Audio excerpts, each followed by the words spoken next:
Halo guys, bertemu kembali bersama saya Abu Daniel. Kali ini kita akan membahas tentang Ubay bin Ka'ab. Jangan lupa klik subscribe, like, dan komen. Mari kita mulai kisahnya.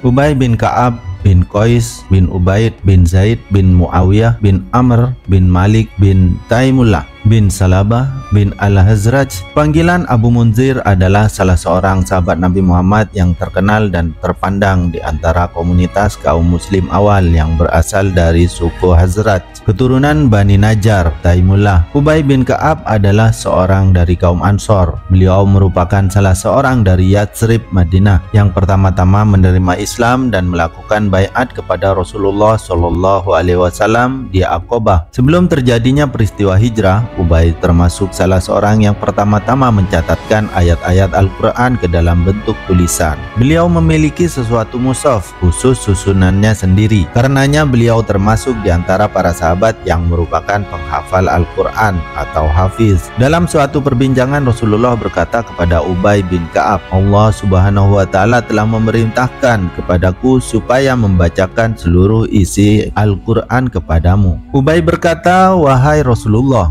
adakah Allah telah menyebutku dengan memanggil namaku? Rasulullah menjawab, ya benar, Allah Subhanahu wa Ta'ala telah menyebut engkau dengan memanggil namamu. Jawaban Rasulullah hal ini membuat terharu mengenai pribadinya. Dalam riwayat dari Anas diceritakan bahwa pengumpulan Al-Quran pada masa Rasulullah dilakukan oleh 4 sahabat dari kaum Ansor, yakni Ubay bin Ka'ab, Mu'ad bin Jabal, Zaid bin Thabit. Ubay bin Ka'ab juga merupakan anggota kelompok penasehat yang dibentuk oleh Khalifah Abu Bakar sebagai tempat bertanya atas berbagai permasalahan umat. Dewan tersebut terdiri dari Umar bin Khattab, Utsman bin Affan, Ali bin Abi Thalib, Abdurrahman bin Auf, Mu'ad bin Jabal, Zaid bin Thabit, dan Ubay bin Ka'ab sendiri. Setelah menjadi khalifah, Umar bin Khattab kemudian meminta nasihat kelompok yang sama. Secara spesifik, ia meminta nasihat mengenai fatwa-fatwa kepada Utsman, Ubay, dan Zaid bin Thabit. Ubay bin Ka'ab merupakan seorang perintis dari penulis-penulis wahyu dan penulis-penulis surat. Begitupun dalam menghafal Al-Quranul Karim. Ubay mampu membaca dan memahami ayat-ayatnya. Ubay termasuk golongan terkemuka. Ubay mengisahkan pernah suatu hari Rasulullah Shallallahu Alaihi Wasallam mengujiku tentang pengetahuan Al-Quran yang aku miliki. Beliau bertanya kepadaku, wahai Ubay,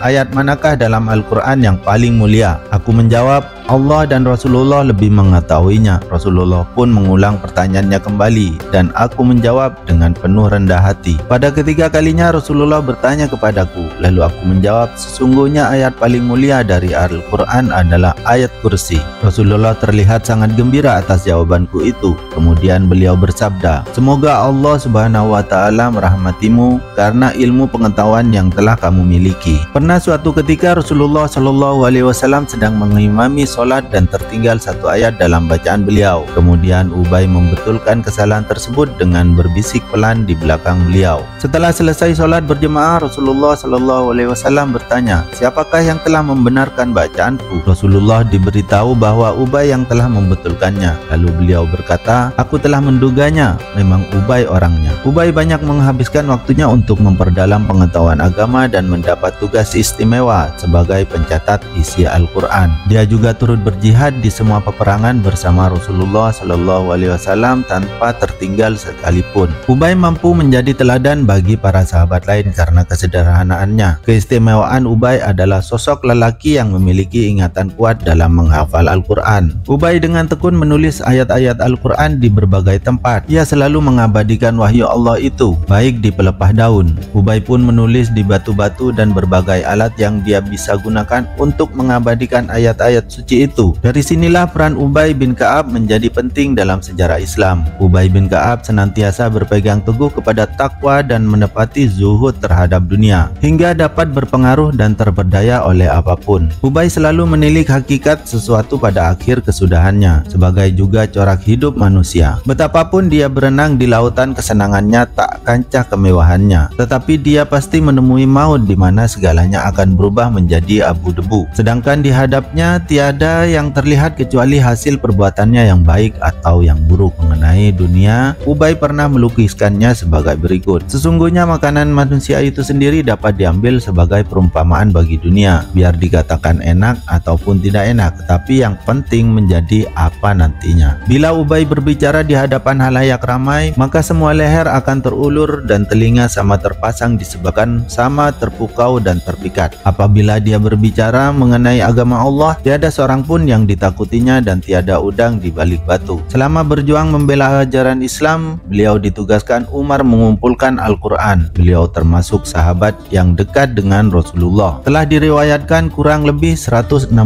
hadis darinya. Hidupnya didedikasikan untuk mengagungkan Al-Quran hingga Allah pun angkat derajatnya di dunia. Setelah Rasulullah SAW wafat, Ubay bin Ka'ab menjalani kehidupannya dengan menjadi seorang pengajar di sebuah majelis dan hidup dengan kesederhanaan dalam zuhudnya. Beliau meninggal dunia tahun 649 Masehi. Beliau meninggal pada masa kekhalifahan Khalifah Utsman bin Affan. Terima kasih sudah mengunjungi channel kami. Wassalamualaikum warahmatullahi wabarakatuh.